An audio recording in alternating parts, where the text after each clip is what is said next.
Imagine two boxes, two distinct realities unfolding simultaneously. These two boxes represent two very different worlds, worlds that exist side by side yet are miles apart in their experiences. In one box, we see a world of wealth. It's a world that sparkles with luxury, a world where affluence is the norm rather than the exception. It's a world where the finest things in life aren't just accessible, but are expected. It's a world filled with opulence, where every day is a celebration of abundance. It's a world where people wake up to a life of choices, a life where the question is not can I afford this, but rather, do I want this? Now, let's shift our gaze to the second box. This box paints a starkly different picture. It's a world where poverty is the reality. It's a world where life is a constant struggle, where every day is a battle for survival. It's a world of scarcity, where basic necessities are luxuries that many can't afford. It's a world where dreams are often overshadowed by the harsh realities of life. A world where the question is not, do I want this, but rather, can I survive without this? These two boxes, these two worlds, might seem like they're from different planets, but they're not. They coexist side by side on the very same planet. They are part of the same reality, the same human experience, yet the experiences within these two boxes are so vastly different. The contrast between them is as stark as night and day. The top box resplendent with wealth and luxury, and the bottom box marked by hardship and scarcity. Two contrasting worlds coexisting side by side. Two different realities painted in the same canvas of life. Two disparate experiences bound by the same thread of humanity. Two worlds that have so much to teach us about the world we live in and the world we could be living in. Now delve deeper into the world of wealth. Wealth, it's not just about the dollar signs and fancy cars. It's about the privileges and opportunities that come along with it. Imagine a world where doors swing open, opportunities abound, and life is not a struggle, but a joyride. That's the world of wealth. The first privilege that wealth brings is access to quality education. In the realm of the affluent, education is not a scramble for scarce resources, but a journey of exploration and discovery. Children are not just taught to read and write, but to think creatively, negotiate effectively, and solve complex problems.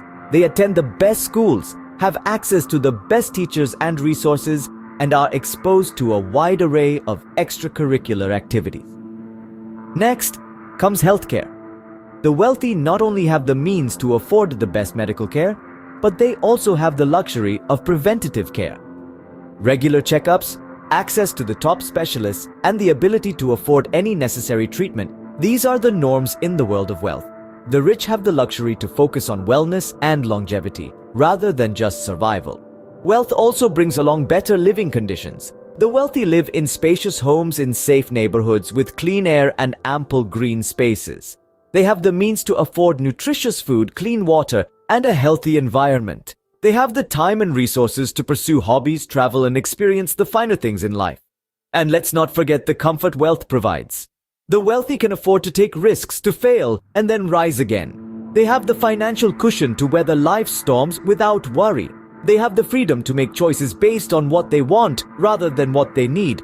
In essence, wealth provides a life of possibilities. It opens up a world where the only limit is one's imagination. It's a world where dreams are not just dreams, but realities waiting to be realized. So yes, wealth is not just about the money. It's about the privileges, opportunities, and comforts it brings along. Wealth, a world filled with possibilities and comfort. Let's shift our focus to the world at the bottom, the world of poverty. Here, life is a daily struggle, a constant battle against circumstances that many of us can't even begin to fathom. Poverty isn't just about having less money, it's about having fewer opportunities, fewer choices, and fewer chances to break free from the cycle of deprivation. Imagine not knowing where your next meal will come from, or if there will be one at all. This is a reality for many living in poverty. The lack of access to basic necessities is a grim daily reality. Clean water, nutritious food, decent housing, these are luxuries for those in the grips of poverty. And then there's education, a vital stepping stone to better opportunities. For the poverty-stricken, however, it's often an unattainable dream. Schools might be distant or non-existent, or families simply can't afford to send their children, who might instead be needed to work just to help make ends meet. Health issues, too, are a constant companion in the world of poverty. Without access to proper healthcare or even basic sanitation, the poor are more susceptible to diseases. Illness not only brings suffering, but it can also mean an inability to work, plunging the family further into poverty.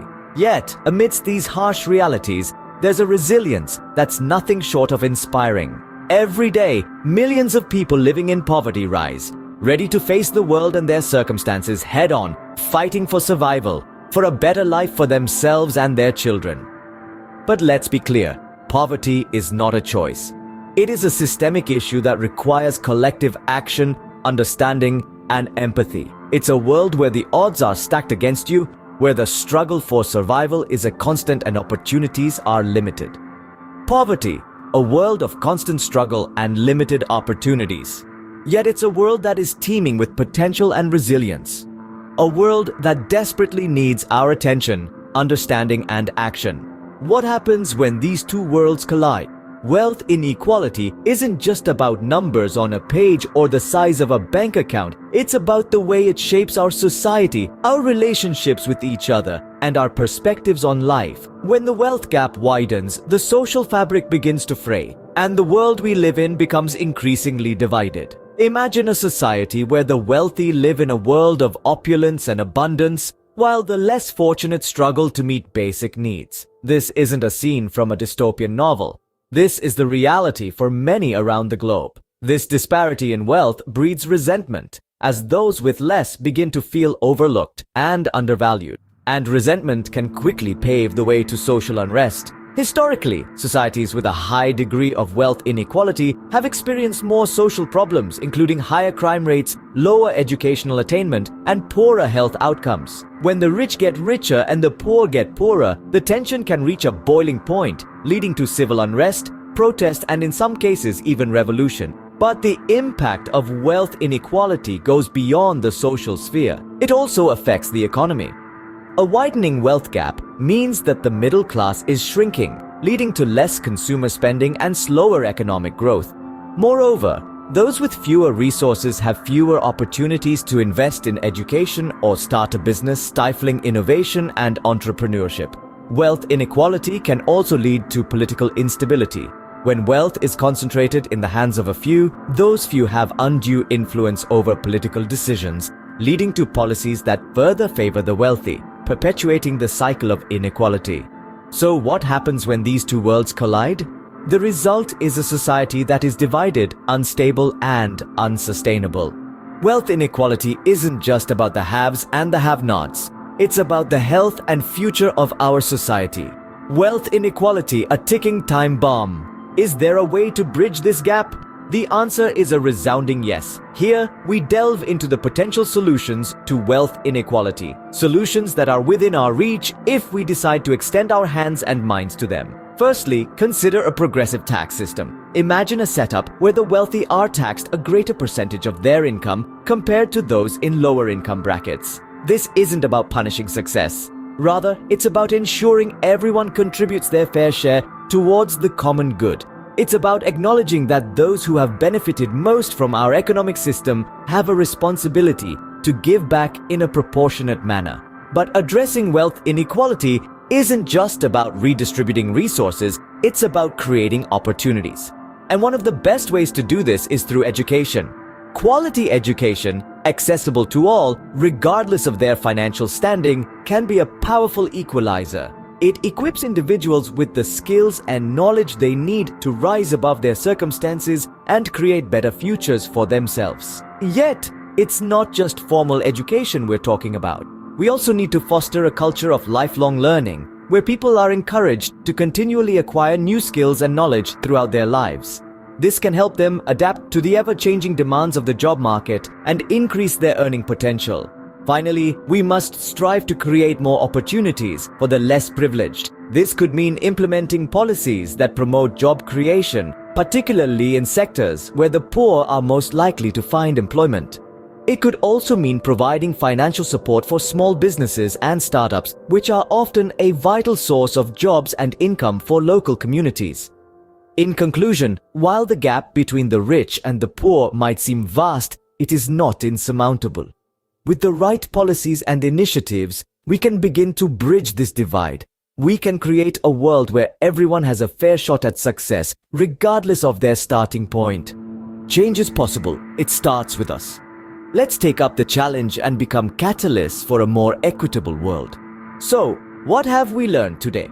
From our exploration, we've journeyed through the two contrasting worlds of wealth and poverty. We've seen the opulence of the wealthy life, a world filled with luxury and abundance. Yet, on the flip side, we've also witnessed the harsh realities of poverty, a world where basic necessities become a daily struggle. We've delved into the stark disparities that exist, not just in terms of material wealth, but also in the opportunities available to individuals in these two worlds. It's a stark reminder that wealth inequality is not just about money, but also about access to education, healthcare, and opportunities for growth. We've also taken a hard look at the social implications of wealth inequality. We've seen how it can lead to social unrest, perpetuate stereotypes, and even affect our mental health. It's a sobering reminder that wealth inequality isn't just a financial issue, but a societal one that affects us all directly or indirectly. But we've also talked about potential solutions. We've discussed the power of change, the role we can all play in creating a more equitable world. Whether it's through policy changes, philanthropy, or simply being more conscious about our own consumption patterns, there are ways to bridge the gap between the rich and the poor. In this journey, we've learned that wealth and poverty are not just states of financial being, but also states of mind, of opportunities, and of societal structures. It's a complex issue with no easy solutions, but it's also an issue that we can't afford to ignore. Wealth and poverty, two sides of the same coin. It's up to us to decide which side